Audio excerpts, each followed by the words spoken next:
at least. And next we have an individual who has worked with the national security of the United States since before the attack in this Capitol here at the Pentagon, and also in Ground Zero in New York and in Pennsylvania, and been set in the Select Committee on Intelligence. Today is a ranking member. And when you think of Pete Hoekstra, think of a man that sits up in the secured room there, nearly every hearing there is, that has access to our national secrets that have to do with our security, and one who has tracked this and been a real leader, Pete Hoekstra. Yeah, the decision to move KSM falls out of a larger decision, and that was the irrational decision by the President, the announcement during the campaign, and then the announcement on January 22 that he wanted to close Gitmo. It's part of a longer series of decisions since then.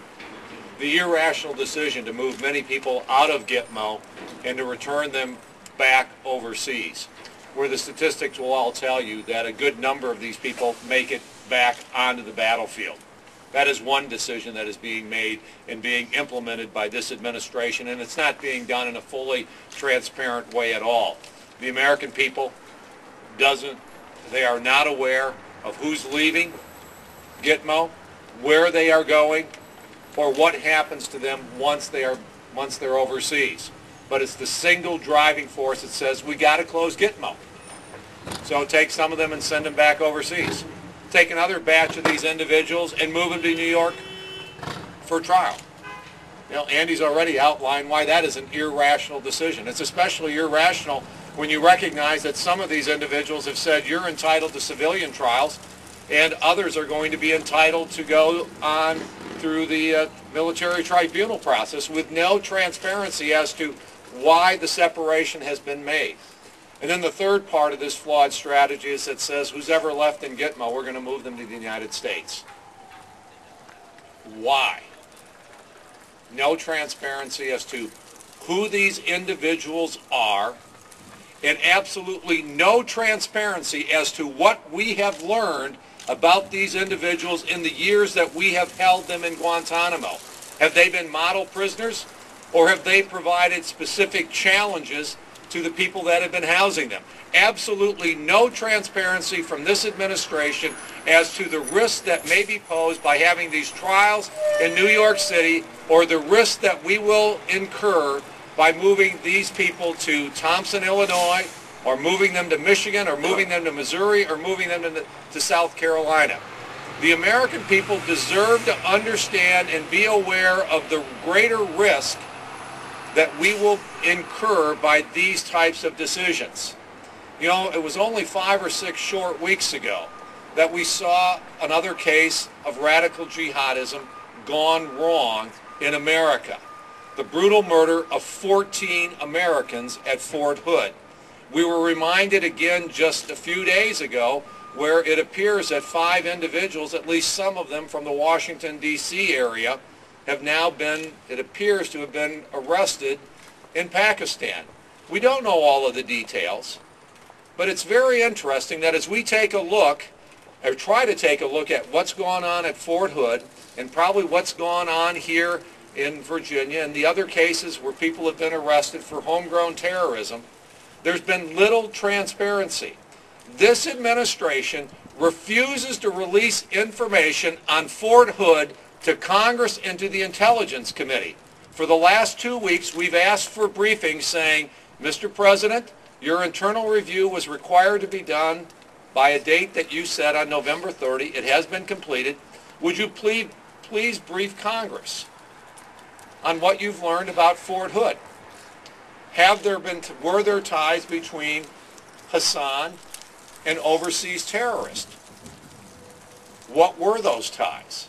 What is this process of homegrown radicalization? Sitting on the Intelligence Committee each and every day, I try to work with my colleagues in putting together an information collection system that keeps America safe abroad, but also at home. We learned on September 3, we've learned on September 11, and we've learned on other occasions that these people want to attack America and attack us in our homeland. And the most dangerous type of attack is homegrown terrorism. Through moving this trial to the United States and making America the center of attention, making the Gitmo detainees and their new facilities in America the new center of attention, we increase the process and the likelihood of radicalization here in our homeland.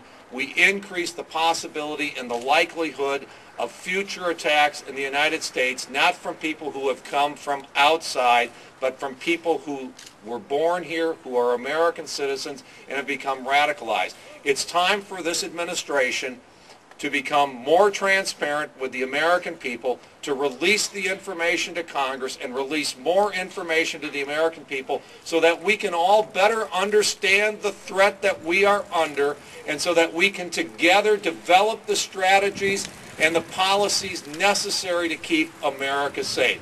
We are headed down a dangerous path, and this president has not laid out a consistent rationale to the American people as to why we need to send Gitmo detainees back home, where they end up back on the battlefield, why we need to move them to New York City for trial, or why we need to move the rest of them back to the United States to be incarcerated here in the United States. We need an explanation, and we need more transparency. We need some transparency from this administration as to how these strategies are intended to keep America safe, where many of us in this field recognize that they will put this country at greater danger. They will put this country at greater danger, not abroad, but right here at home. Thanks, Pete. I think that tells you if the ranking member of the Select Committee on Intelligence doesn't have access to the most basic information of the Fort Hood shootings, then there's no oversight taking place out of this Congress that the administration doesn't want us to see.